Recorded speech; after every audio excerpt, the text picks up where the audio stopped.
Hello everyone, I'm back for another video lecture and today we're going to start the chapter number 3, that is kinetic concepts for analyzing human motion. Majorly, this chapter is basically based on forces. Okay, what type of forces are acting on a human motion is basically the kinetics concept. We have discussed before the kinematics, that is basically just the quality of the human motion. Now we can discuss the quantity. We can just quantify the movement or human motion. We can just use the numbers or these kind of things to analyze a human motion. So before starting, we can discuss just what we are going to discuss in this chapter is basically the basic measurement units, or you can say the basic definitions that are related to the human motion. That is mass, force, weight, pressure, volume, density, specific weight, torque, impulse, center of gravity, etc. After that, we can discuss the types of human loads that act on the human body, different types, and related to that, we can identify and describe them. Next, we are going to discuss the instrumentations, or you can say that the instruments that are used for measuring the kinetic concepts or the kinetic quantities. What are the scalar and vector quantities that are very bad in physics? Basically, this is related to the physics concept. And after that, we can discuss how to solve the quantitative problems involving the vector quantities using a both graphic and trigonometry metric basically procedures. So next we're going to start, as you know that session hall has basically the starting with some questions, or you can say that they can arise some questions before starting any of the chapter. So this is basically the concept that deals with forces, as we have discussed, acting on a human body and how they influence the motion or human motion. So basically, they have given us some questions that what determines the direction of joint motion when muscles on opposite sides are active. Okay. Other than that, like you know that the joint motion direction and opposite sides of muscles are active when are the basically you need to work on the opposite side muscles or active antagonist agonist muscles. And the other one was that how does a swimmer swimming perpendicular to the river currently, or you can say river current, actually move? Basically, the perpendicular relation of the swimmer with the river current. Okay, why can or can't push move on a heavy? Basically, like you know that this is a very simple, or you can say that what determines whether a push can move a heavy object of a furniture. Uh, if you can push any of the heavy furniture, like your bed or your side tables, or you can say that your study tables. So what kind of, or what determines whether a push can move a heavy piece of furniture? So the answer to these questions are basically in kinetics, the study of forces. So these are the major questions that are arising in the starting of this chapter. So these questions are best understood through the lens of kinetics, which helps us explore the cause of motion in biological systems. Okay.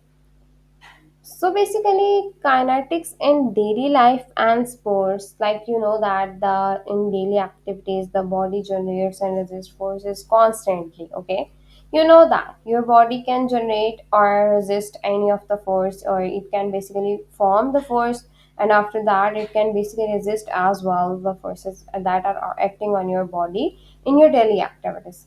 Gravity, friction helps us to walk, hold objects, sit upright, any of these movements that we can perform on the daily basis. Internal muscle forces allow controlled or purposeful movements. You know that your muscle forces can control and perform any of the movement. Like you can eat, you can sit, you can hold any object, you can just walk. You know that your muscles are working internally. Okay, they have their own control. They can perform purposeful movement because your purpose is to walk, your purpose is to sit upright, your purpose is to hold that object. So these are the movements basically performed by your muscles, and you know that some kind of forces are acting on that. Forces are applied to sports as well, sports equipment as well, ball, rackets, gloves, etc. Forces are also absorbed during impacts with the ground, balls, or opponents. Any of these, you know that these are absorbed during any of the injuries or etc. etc. So we need to discuss this kinetics concept to understand the injury processes, the forces that are acting on your athlete, your patient. So after that, you can just make a diagnosis plan on the basis of that, the forces, how these forces are acting on your human body. So you know that we can just or we can just start from the basic concepts in kinetics. So today we are going to discuss, or I can just give you. Okay, we can just scroll it down first. So understanding the concepts majorly related to kinetics are inertia, mass, weight, pressure, volume, density, specific weight, torque, impulse, center of gravity, force. These are all the concepts that are the making the major foundation of kinetics or the study of forces. So you know that so today we are going to discuss two major concepts: inertia and mass, and then later on we can discuss, because we are covering these lectures in a very diverse way. You can say that in a very detailed way. So starting from the inertia. What is inertia basically? As you know, inertia is the resistance to any motion. You know that you can perform any motion, there are certain kind of resistance. Okay. When you can walk, you know that there are some kind of resistance that is present in the environment. You can say that the gravity acts as a resistance. This is the very simple example, but there are certain kind of resistance to any of the acceleration or any change in your motion. It is the property of the body to maintain its state of motion, whether at moving or at rest, at constant velocity, everything. Okay, you know that basically anything, an example, you know that we can discuss this with a very easy example, that a car is moving in a straight way. You can say that the car is moving in a straight on a straight road, but there are some kind of resistance that is acting on your car to resist that motion. So your car is basically moving that, or move that in a way to move smoothly. Okay, in this example, you know that the car is moving in a straight line, but there are some kind of resistance that is acting on your car to maintain its state of motion, or you can say that to act, or you can say that the inertia, you know that inertia has no unit, but it is basically the force that is acting, or you can say the resistance that is acting on your body, or you can say that on any of the object. Inertia has no unit, but it is directly proportional to mass. Okay, the greater the mass, the greater the inertia. So you know that basically, if the mass of any object is increases, so inertia is also increases. Inertia is basically just the resistance. Okay, any of the resistance that is acting on any change in your body is basically inertia. So you know that, okay, in your book, the examples are given. We can just scroll it down. So you know that this is basically, what was that? This is basically static objects tend to maintain its motionless state because of inertia. You know that this is the basic static object. What was that? This is basically the weight trainer. As you know that weight trainers used to lift any kind of weights. After that, you know that this is basically the huge example, but you can also take this example with a dumbbell as well. You can just in a gym you can just use dumbbell as a object. The static object tends to maintain its motionless state because of inertia. You know that there are some kind of resistance acting on that object to let them stay at that position. Okay, you know that if I can put this glass here, or you can know that if I can put some pen here in this state, so this is going to be stay in this state because of any kind of inertia or resistance that is acting on that object. So that means inertia does not only occur on any of the object that is moving, that the object that is in a stationary state, or that is basically does not have any motion, or motionless object also have some kind of inertia.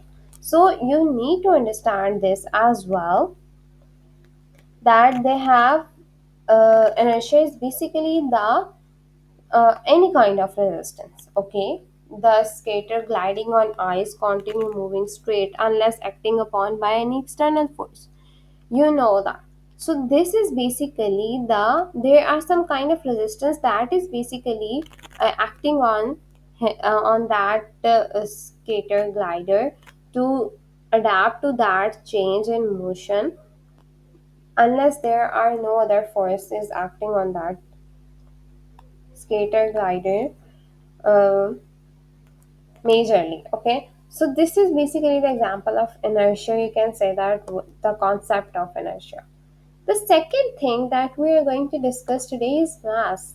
That, as we have discussed that inertia is directly proportional to mass, so we can discuss that mass is the quantity of matter that makes up a body. Any of the body, any of the object have some kind of mass. You know that we can take this in a metric system in a kilogram, kgs, and in English system slug. Basically note that one slug is much larger than 1 kg, but remember that we can use metric system more than English system, at least in this continent or in Asian continent. But majorly, this is the key factor, that mass is the quantity of matter that makes up a body. Or you can say any of the body, not only the human body. Mass is basically the matter, basically the objects itself, the quantity of that object. Mass is not the same as weight, because mass is measure of how much matter something contains, while weight is the force of gravity acting on that mass. Okay, I can discuss this. Uh, for instance, you know that this is the glass. Okay, you can just assume that there is a glass. Glass is made of some kind of glass, or you can say that glass is made of some kind of steel, or you can just say that what kind of material that is. So if the glass has some kind of the material that is used to make this glass is basically its mass, but weight is something that when we can check the force of gravity on that object, that is called as its weight. Okay, for instance, I have used just some half kg. Okay, I can just give you an example, half kg to make this glass. Okay, but its weight show that it is but its weight show it is 1 kg. Why? Because there is some kind of force of gravity that is acting on that. But its mass is basically the half of. Because the material is used to make this is actually the mass, but the weight is basically mass plus force of gravity. Okay, mass and the force also acting on that, or basically the force of gravity or the gravity that acting on that glass to put that glass in that position is basically the its weight. So this is basically the concept that you need to clear, that mass is actually different from weight. So this is the simplest example I can give it to use to understand the mass and the inertia. So this is all for today. And on the next lecture, we can just start from the first. So thanks for watching. If you have any query, you can ask. And this is all for today. Bye bye.